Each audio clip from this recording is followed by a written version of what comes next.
Bonjour tout le monde, j'espère que vous allez bien, j'espère que vous vous portez bien, j'espère que vous avez bien commencé cette journée du 13 octobre 2022. Nous ne sommes pas un vendredi 13, nous sommes un jeudi 13. Voilà, donc cette journée ne devrait pas être particulièrement inquiétante.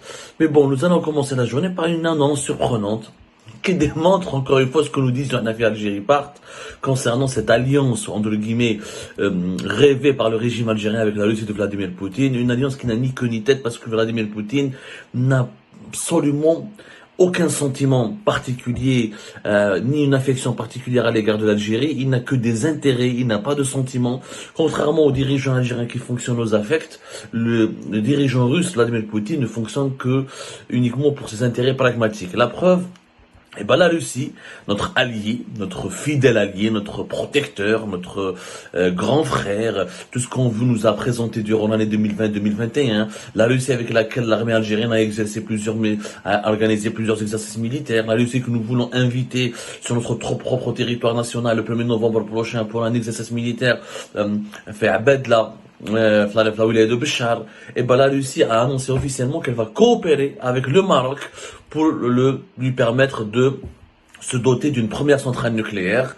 L'annonce a été faite officiellement hier. D'après l'agence de presse russe TASS, une ordonnance a été signée par le premier ministre russe, Mikhail Mishustin, qui officialise le projet d'un accord précédemment signé par le Maroc et la Russie. Cet accord consiste à permettre à la société russe Rosatom, une grande société étatique russe, c'est l'équivalent d'Arevana en France, c'est l'une des plus grandes sociétés dans la création des centrales nucléaires, la gestion des centrales nucléaires, la gestion de l'énergie nucléaire. Cet accord, qui prévoit une coopération dans au moins 15 domaines, permettra à la Russie d'assister le Maroc dans la création, l'amélioration des infrastructures d'énergie nucléaire, la conception et la construction de réacteurs nucléaires, ainsi que d'usines de dessalement d'eau et d'accélérateurs de particules élémentaires.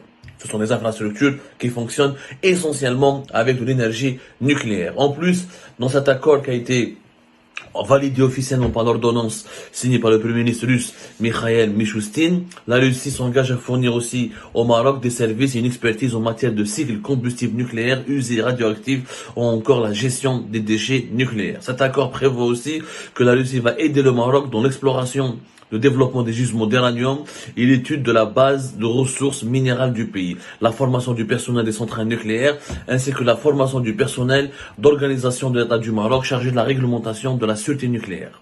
En fait, c'est aussi simple que cela. Les Russes ont décidé de porter une assistance importante et de vendre leurs services et leur génie pour l'agence marocaine de sûreté et de sécurité nucléaire et de radiologique.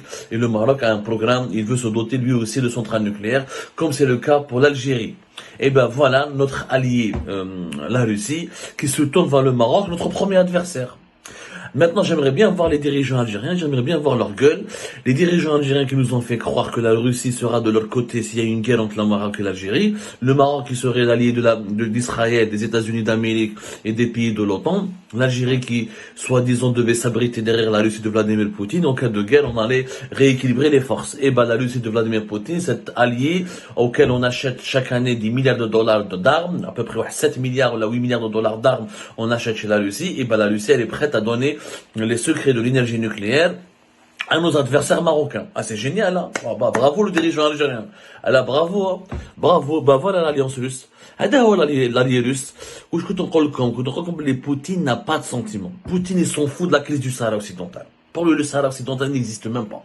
Pour lui, le problème entre l'Algérie et le Maroc, c'est un problème entre deux pays sous-développés. Et, entre guillemets, ils nous considèrent tous comme des bédouins. Pour les Algériens et le Maroc, on est des bédouins. Mais ce qui l'intéresse, lui, c'est le leadership mondial, leadership régional. C'est la puissance universelle. Là où il peut avoir des projets, là où il peut gagner de l'argent, là où il peut implanter ou implanter son influence, et il le fait. La Russie ne fait aucune distinction entre le Maroc et l'Algérie. Même si l'Algérie lui achète des milliards de dollars d'armes, la Russie, elle se contre-fout. Si demain l'Algérie ne va pas acheter des armes russes, la Russie va continuer à vendre des armes russes. Qu'est le Pakistan, qu'est l'Inde, qu'est beaucoup de pays à travers le monde qui veulent acheter des armes russes, le Kazakhstan, il a des alliés, l'Égypte maintenant qui veut acheter aussi des armes russes. Même l'Arabie Saoudite est en train de construire une alliance approfondie avec la Russie, ce qui a énervé d'ailleurs récemment Joe Biden, le président des États-Unis d'Amérique, qui a menacé hier, le 13 octobre 2022, l'Arabie Saoudite de sanctions sévères et d'une vengeance inédite à cause de l'alignement d'Arabie Saoudite sur la Russie concernant la gestion des prix du pétrole, où avec l'accord de l'OPEP+, les prix du pétrole pourront remonter dans les jours à venir. Donc, Poutine, ça dégoûte que Poutine préfère que la Syrie et l'Algérie dans le monde arabe, ou là dans la région du Moyen-Orient de l'Afrique du Nord. C'est du pipi de chat. Tout ça, c'est du mensonge. La Russie n'a que des intérêts. Et les intérêts, si les intérêts de la Russie sont de lui dictent la nécessité de se rapprocher du Maroc, qui est l'adversaire de l'Algérie, ben elle le fait, elle le fera, elle est en train de le faire. Elle est en train de le faire et elle l'a fait ouvertement. Elle l'a fait ouvertement parce que quand tu t'engages à fournir l'énergie nucléaire et l'expertise nucléaire au Maroc, ça veut dire que demain les Marocains pourront aussi développer une certaine expertise pour maîtriser les armes nucléaires. Il faut savoir que c'est l'Algérie qui avait la première dans la région l'ambition de se doter d'une centrale nucléaire. L'Algérie devait se doter de la première centrale nucléaire à partir de 2025. Et c'était la même chose, une discussion avec le groupe russe Rosatom. D'ailleurs, en 2013, il y avait un accord qui a été signé entre l'Algérie et le Maroc, en 2013, qui a été renouvelé ensuite en 2014. Il y avait le PDG de la corporation, la corporation d'État russe de l'énergie atomique, Rosatom. À l'époque, il s'appelait Sergei Kirilenko, qui s'est déplacé à Alger, qui a signé des accords, qui a rencontré des dirigeants algériens à l'époque.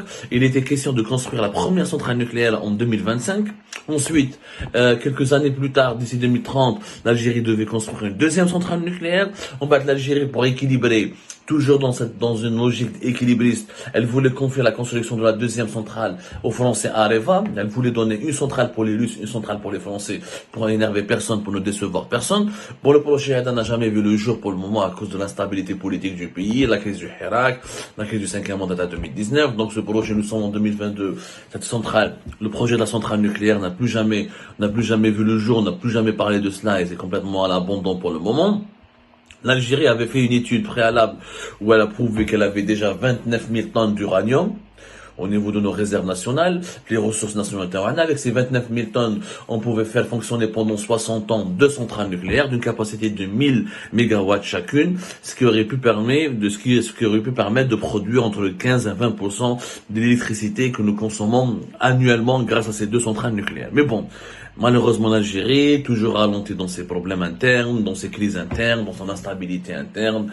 On fonctionne toujours selon les humeurs des dirigeants et non pas selon des agendas rationnels avec des véritables projets pour le pays. Mais bon, ça ne veut pas dire que le Maroc va se doter d'une première centrale nucléaire d'ici 2025.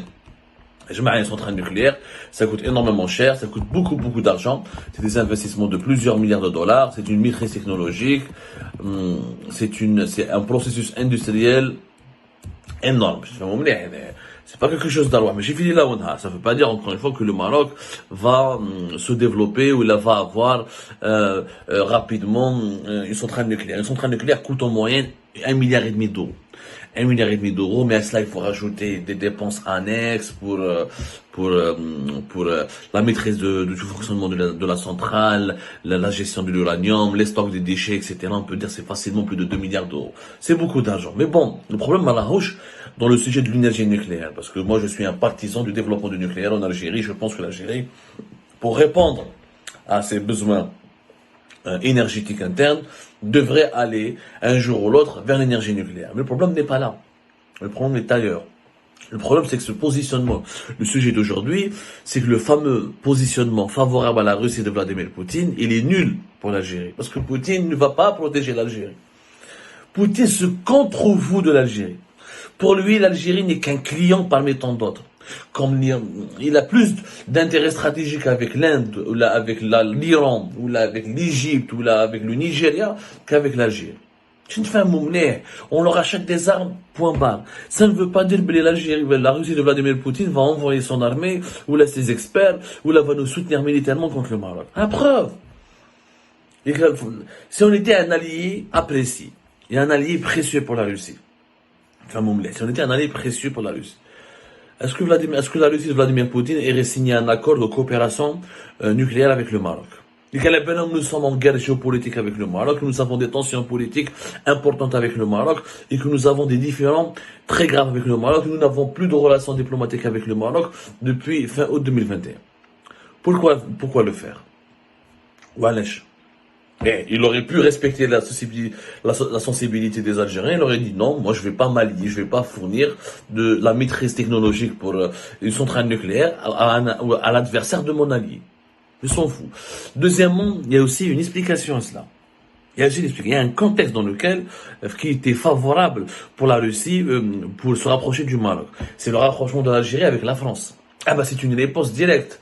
Vladimir Poutine a riposté directement. Les Algériens qui se sont rabibochés avec la France qui est officiellement un adversaire déclaré de la Russie dans la crise ukrainienne, qui fournit des armes aux militaires ukrainiens, qui essaie de soutenir l'Ukraine dans ses efforts de guerre contre la Russie de Vladimir Poutine, les vécu ce rapprochement de l'Algérie avec l'ennemi de la Russie, ça a poussé les autorités russes à riposter directement, la Russie se rapproche du Maroc, et qui est l'ennemi direct, en ce moment, malheureusement, de l'Algérie.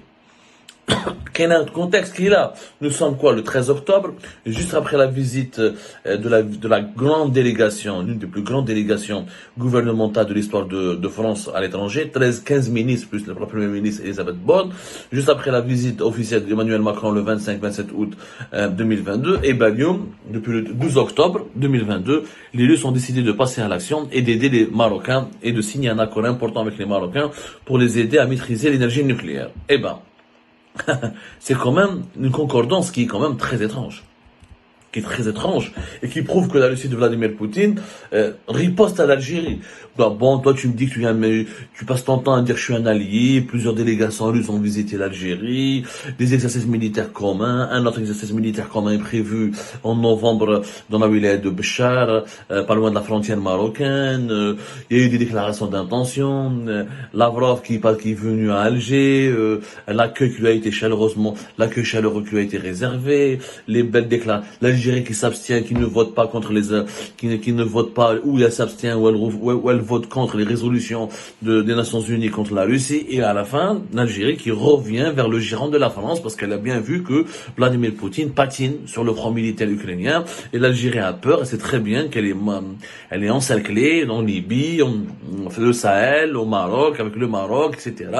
Beaucoup de puissances hostiles, Israël, les pays de l'OTAN, elle a beaucoup de problèmes politiques avec les pays occidentaux comme l'Espagne, elle a voulu changer de position, se rapprocher d'un pays qui pourrait lui être très utile, d'une puissance qui pourrait lui être très utile au cas où elle aura de gros problèmes sécuritaires ou militaires, c'est la France. Poutine riposte rapidement, je me rapproche, vous vous rapprochez de la France, moi je me rapproche du Maroc, et je leur offre la maîtrise de l'énergie nucléaire. C'est la réponse du berger à la bergère. Mais, préalablement, est-ce que la Russie avait manifesté son désaccord avec l'Algérie? Est-ce qu'elle a, concernant le rapprochement avec la France, est-ce qu'elle a demandé des explications? Est-ce qu'elle a demandé des éclaircissements? Est-ce qu'il y a eu un dialogue? Non, pas du tout. En tout cas, pas à ma connaissance, sauf si ça s'est passé de manière très très secrète. En tout cas, ce rapprochement de la Russie avec le Maroc prouve encore une fois que les rapports de force ne cessent d'évoluer et que celles et ceux qui nous ont fait croire que la Russie de Vladimir Poutine sera un magnifique parapluie militaire pour l'Algérie au cas d'une guerre ou d'une déstabilisation de la région, ils peuvent aller rêver, ou là ils peuvent se réveiller plutôt et se laver bien le visage. Poutine n'a pas d'amis, n'a que des intérêts, et entre l'Algérie et le Maroc, il n'a pas de grande préférence, en tout cas pour l'Algérie. Et le mythe que l'Algérie sera protégée, comme la Russie a protégé la Syrie lors de la guerre de Syrie entre 2011, 2012, 2013 et 2014, c'est un mythe qui devrait vraiment s'effondrer parce qu'il n'a pas vraiment de réalité derrière lui.